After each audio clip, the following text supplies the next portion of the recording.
Guys আমার কিপটে বেস্টি কইছে তুই আজকে আয় যা খাবি তোরে আজকে আমি খাওয়াবো। এই সুযোগ কি আর সারা যায়? তাই বিকেল বিকেল চলে গেছিলাম ওদের বাড়ি। আর গিয়ে তো হেনে অন্যই কাহিনী চলছে, প্রেমের কুতোয় কান্দে কুন্দে কি অবস্থা দেখো। যাই হোক গাইজ, এই সুযোগ আর আমি ছাড়তে চাইনি, তাই ওরে বুঝাই বাজাই নিয়ে রেডি হয়ে চলে আসলাম ঠাকুরনগরের স্টার রেস্টুরেন্টে। দেখো তোমাকে একটু মেনু কার্ডটাও দেখা দিচ্ছি, এইবার দেবো আমরা অর্ডার। যেহেতু আজকে কইছে ও খাওয়াবে, তাই ওরেই আমি মেনু কার্ডটা ধরাই দিয়ে কইছি তুই অর্ডার কর, আজকে তুই যা খাওয়াবি আমি তাই খাবো। দেখো প্রথমে আমাদের দুটো চলে আসছিল কোকা কোলা, আর তারপরে চলে আসছিল চিকেন বিরিয়ানি। কি আর কব, খাওয়াইতে নিয়ে আইসে কিপটা আমার একটা সীমা থাকে, এক প্লেট অর্ডার দিয়ে সেটারে আবার ভাগ করে। দেখছো কি বিডি, কি আর কব।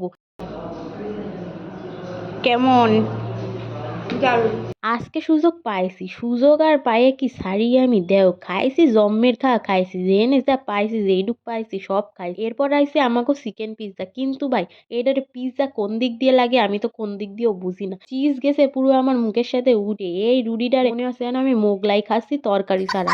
আর আজকের মতন আমাকে খাওয়া দাওয়ার পর্ব এমনিই শেষ করতেছি, দেখা হবে নেক্সট ভিডিওতে।